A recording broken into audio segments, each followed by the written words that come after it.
Okay, today I want you to try something in your recovery. I want you to pretend like you are your best friend. Like, think of who your best friend is, and then pretend like you're that person. That's what I mean by that. And then everything that you do today, I want you to ask yourself if you would do this if you were your best friend. If you were actually in the body or the mind of your best friend, would you do those things that you're doing to yourself to your friend? So, pretty much all eating disorder behaviors, I think, are just like a mean act towards yourself. It's like not eating when you want to eat, not allowing yourself to rest when you want to rest, denying yourself pleasure in every aspect of your life. That's not very nice. You would never do that. You would never do that to your best friend or someone you really cared about. So why are you doing it to yourself? Well, we know why, because you have an eating disorder, and eating disorders are self-destructive and extremely mean, right? They behave in such a way that essentially you kind of take all pleasure and joy out of your life, and you just become this robot that does things that bring you no joy. And you live for very small, short bursts of kind of like these highs that you get as you engage in your eating disorder.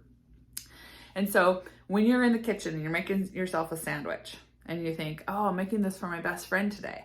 I'm doing it. I'm pretending like I'm making this for my friend. Would you get out the gross, low calorie, dry, nasty cardboard bread, put barely any, let's say you're using light mayonnaise on it, barely scraping it on the bread, tiny little pieces of meat, some lettuce, cucumbers, and you slap that thing on. Here, friend, here, best friend, come eat this sandwich.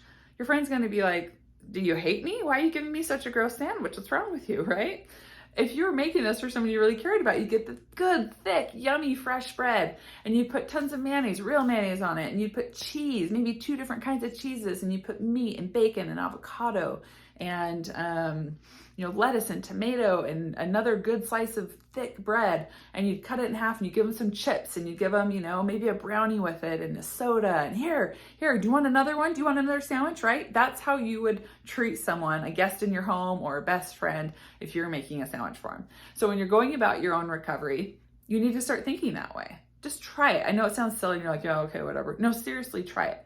When I did this in my own recovery, I saw how many aspects, like so much of my day, I was still engaging in eating disorder behaviors, even if they weren't as obvious as some of the ones I had probably, stopped early on in recovery. When I would do this later in recovery, I'd be like, okay, I'm still doing it. Why am I standing up when I could be sitting? Why am I standing up if I could be sitting? I would want my best friend to sit and relax if she wanted to sit down. Why am I, going out for a walk when I don't want to do that? I don't feel like doing that. I would never make my friend do that. If she was tired, I wouldn't say, well, you need to go walk before you can eat. Never. You would never say that. And so you're no different. A lot of recovery is you learning to like yourself again.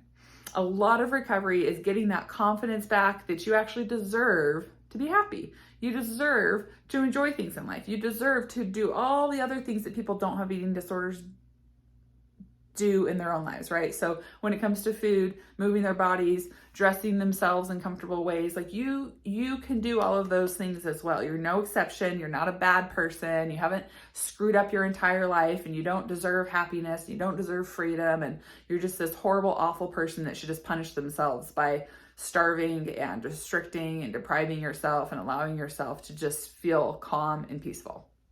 Okay. So please ask yourself that all throughout today, or whenever you're listening to this video. Start as soon as you hear this video. I want you to start the next thing you do when this is off. What are you going to do? If you were your best friend and she was thinking about food, or he was thinking about food, or he was wanting to rest, would you deny them that? Or would you be like, absolutely, I want you to be comfortable. I want you to be happy. I want to take care of you, right? Because I care about you. Treat yourself that way and see what happens. As you go about your day, like I said, you'll probably be surprised at how many things that you're doing still that are not proof to your brain that you're being kind to yourself. You are not teaching your brain how to treat yourself appropriately. You're still acting in ways that are not kind, that are restrictive, that are depleting you of joy and fun and freedom and spontaneity and essentially just living, right?